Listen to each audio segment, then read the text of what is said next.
Tying Toolbox episode 2 is all about bobbins. We're going to talk about how to thread them, the different styles of bobbins, the tension, how to apply tension on a bobbin, and how to thread wrap. The first thing you're going to do when you start tying a fly is get your thread started, so we're going to start out right there. First, we've got a couple different styles of bobbins. We've got some that are a little smaller and have a little thinner diameter barrels. Some are a little larger and have a larger diameter barrels. Smaller ones are going to be a little better for smaller flies. Anything that's maybe a little more intricate, like a trout fly, small dry flies, nymphs, and maybe some smaller streamers too. The larger ones are going to be a little better for bigger streamers and saltwater, as you can put a little more tension. You don't have to make quite as fine thread wraps. So those are kind of the differences. To start off, how you would thread a bobbin is we've got our thread spool. We're going to insert it into the bobbin so that we've got kind of sticking through the middle of that cylinder. They make a couple of different bobbin threaders, but for myself, I end up breaking or losing those. I generally tend to just get my thread, lick my fingers, and kind of make sure that thread is pretty straight. Get it started as far as I can, and suck the thread through. So to start the thread, we want to start at the front and work backwards. As we're going to tie flies, we tie from rear to front and finish at the front. You hold the tag end of the thread in one hand, and we've got the bobbin in the other. I always wrap away from me in a clockwise motion if you're looking from the front of the fly.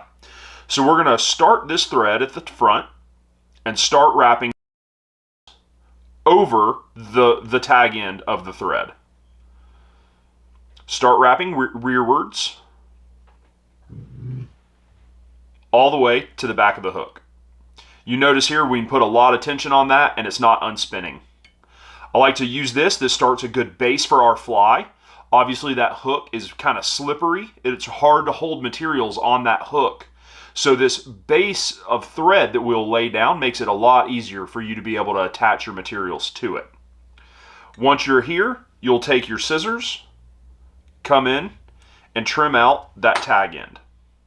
That's how you're going to start the thread on your hooks. So notice here how much thread I have out of the bobbin. As you're wrapping, you don't want to have a lot of thread, as we're not going to be able to get a really good hold, or we're not going to be very precise with a lot of our wraps. So notice we only have right around maybe half an inch to an inch of thread out. As we're wrapping, we're going to be able to be a lot more precise with those thread wraps. It's going to be a lot easier for us to tie in a material if we only have out right around half an inch to an inch of thread.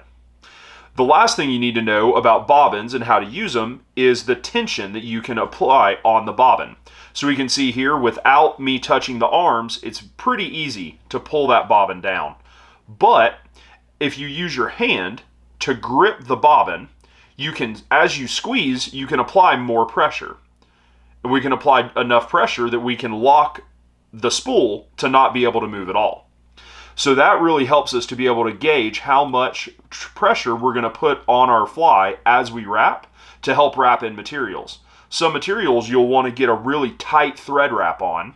Some you may want a really loose thread wrap, and we can adjust how much tension we're putting on there by just squeezing those arms. So that's the basics of how to use a bobbin. We hope you enjoyed it. Stay tuned for episode 3. Welcome to episode 3 of the Tying Toolbox. We're going to be talking about how to add weight to your flies. Most beads kind of have a concave area on one end and have a convex area on the other. Is if you actually take your hackle pliers and connect that to the back end of that wire while you're still holding it here. That'll help you be able to hold that thing really nice and tight all the way forwards. Here's the last wrap I would do. This really helps lock down all of those previous thread wraps you just did, is to go in between the dumbbell eyes and the hook. And then you can really squeeze that bobbin to give it a lot of tension.